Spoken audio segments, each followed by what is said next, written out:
Mon Seigneur et mon Dieu, je crois de tout mon cœur que tu es ici, que tu me vois, que tu m'entends. Je t'adore à genoux devant toi. Je te demande le pardon de mes péchés et ton aide pour faire de mon mieux ces moments de prière. Marie, ma Mère Immaculée, Saint Joseph, Sainte Thérèse de l'Enfant Jésus et mon ange gardien, intercédez pour moi. Et nous voici déjà dans le mois d'octobre, le mois du rosaire. Le rosaire qui est l'arme favorite de Marie et de l'Église pour apporter la paix. Pour apporter la paix dans ce monde si agité que le nôtre en ces débuts d'automne. Et j'ai fait exprès de dire arme, parce que c'est bien une arme puissante. Même si elle ne fait pas de bruit, et même si elle ne tombe pas du ciel, on pourrait dire plutôt qu'elle s'élève vers le ciel. C'est comme un souffle, c'est comme une respiration pour aider le monde à ne pas étouffer. C'est une arme qui n'impose pas quoi que ce soit. Plutôt, elle sème. Elle sème la paix. Comme cet homme de la fameuse histoire de Jean Genot, cet homme qui plantait des arbres et qui a transformé un paysage dénudé en une forêt. Alors quand tu prieras le rosaire pendant ce mois d'octobre, le rosaire avec ses graines qui font penser à des semences, pense justement que par là, tu es en train de semer la paix. En toi, dans ton quartier, dans ton pays, dans le monde. Du coup, moi du rosaire, mais moi aussi des Thérèse. À commencer par aujourd'hui, Sainte Thérèse de l'Enfant Jésus, qui est patronne secondaire de la France, aux côtés de Saint Jean d'Arc. Et ensuite, exactement à la moitié du mois, le 15, Sainte Thérèse d'Avila, qui était la seule Thérèse qui avait été canonisée par l'Église au moment de la naissance de la petite Thérèse, de sorte qu'elle était sa sainte patronne. D'autant plus que, plus tard, la petite Thérèse va entrer dans un couvent des Carmélites déchaussés, qui est justement la branche des Carmélites, issue de la réforme de Sainte Thérèse d'Avila. Donc voilà comme elles ont des choses en commun, la petite Thérèse.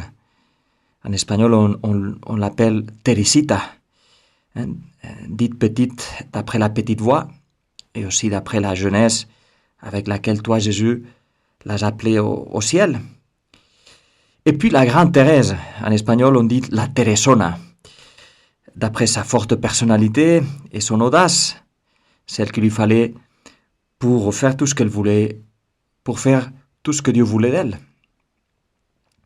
Mais, tu sais, les connexions ne finissent pas là. Nos deux Thérèses, l'une avec son petit volume d'œuvres, son histoire d'une âme, ses lettres, puis quelques poèmes et prières et quelques petites pièces de théâtre. Donc d'un côté, la petite Thérèse avec sa petite œuvre, et l'autre avec une œuvre imposante, aussi du point de vue littéraire. Eh bien, les deux Thérèses sont docteurs de l'Église. Docteur de l'Église, c'est un titre que seulement 2 autres femmes dans l'Église ont obtenu et qu'on donne aux saints et aux saintes dont les enseignements et la vie sont considérés comme un patrimoine pour toute l'Église. Un peu, tu vois, comme quand l'UNESCO déclare des endroits comme le patrimoine de l'humanité. Alors pareil. Eh bien, prenons la petite Thérèse comme guide pour notre prière d'aujourd'hui. Je voulais te lire l'un de mes fragments favoris de son autobiographie, l'histoire d'une âme. Il écrit ceci. Vraiment, je suis loin d'être une sainte. Rien que cela en est une preuve. Je devrais, au lieu de me réjouir de ma sécheresse, l'attribuer à mon peu de ferveur et de fidélité. Je devrais me désoler de dormir depuis 7 ans pendant mes oraisons et mes actions de grâce. Eh bien, je ne me désole pas. Je pense que les petits enfants plaisent autant à leurs parents lorsqu'ils dorment que lorsqu'ils sont éveillés. Je pense que pour faire des opérations, les médecins endorment leurs malades. Enfin, je pense que le Seigneur voit notre fragilité, qu'il se souvient que nous ne sommes que poussière. Je suis loin d'être une sainte. Ça arrive aux saints. Ils ne pensent pas l'être. C'est pas qu'ils ne se rendent pas compte de tout ce qu'ils font pour Dieu et pour les autres. Ils s'en rendent compte. Mais ils voient qu'à côté de ce que toi, Seigneur, fais pour eux, c'est rien. À côté de ton amour, c'est rien. Justement parce qu'ils les touchent si de près, ton amour, ils se rendent compte de comment il est petit le leur. Parce que oui, nos efforts, nos réussites, notre amour est toujours trop petit à côté du tien. Il le restera toujours. C'est inutile de vouloir être à la hauteur. On ne le sera jamais. Et la grandeur de la petite Thérèse consiste à s'être rendu compte qu'il ne s'agissait pas d'être à la hauteur. Regarde comment ça se passe. D'abord, il y a le constat. Elle se rend compte qu'elle s'endort pendant l'oraison et pendant l'action de grâce. Bien sûr, c'est pas qu'elle allait avec un coussin à la chapelle. Elle luttait pour ne pas s'endormir. Et pourtant, ça continuait à lui arriver. Et alors, elle aurait pu se dire, mais regarde comme je suis peu fidèle, comme je manque de ferveur. Elle aurait pu rester centrée sur elle-même, comme, hélas, Jésus, il peut nous arriver que nous sommes mécontents avec nous-mêmes, que nous ne nous pardonnons pas. Nous ne pardonnons pas d'être si médiocres, d'être si peu de choses.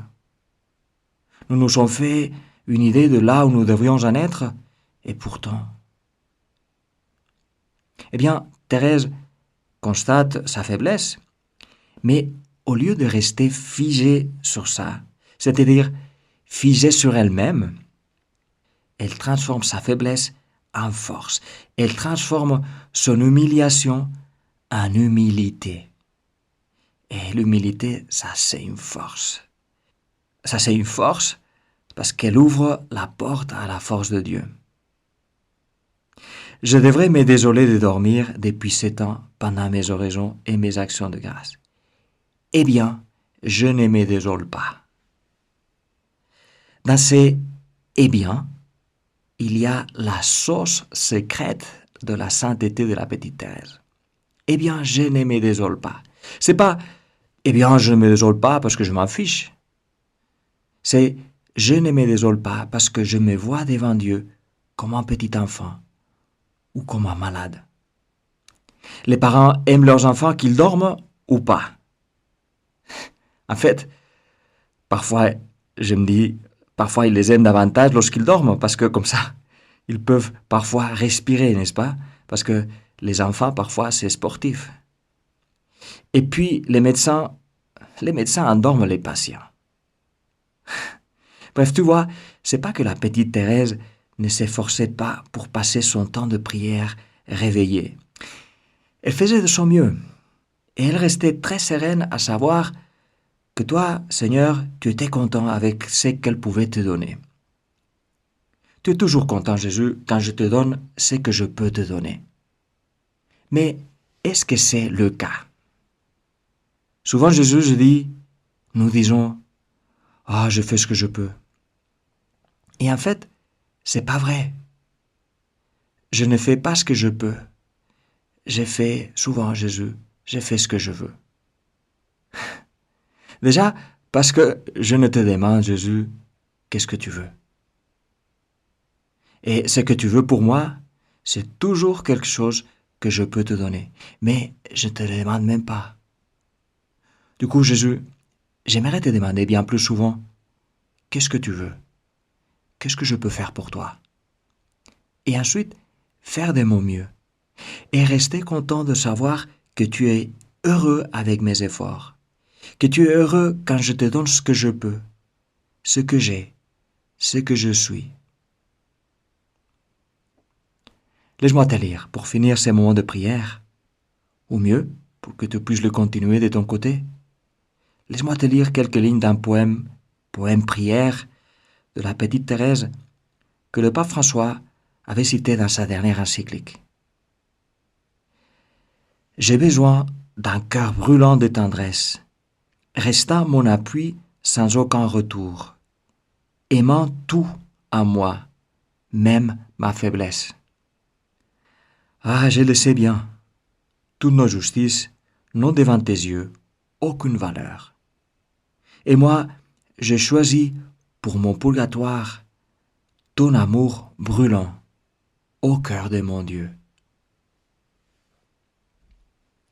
Je te remercie, mon Dieu, de tout ce que tu as semé dans mon cœur pendant ces moments de prière. Je te demande de m'aider à le faire fructifier. Marie, ma Mère Immaculée, Saint Joseph, Sainte Thérèse et mon ange gardien, accompagne-moi toujours en chemin.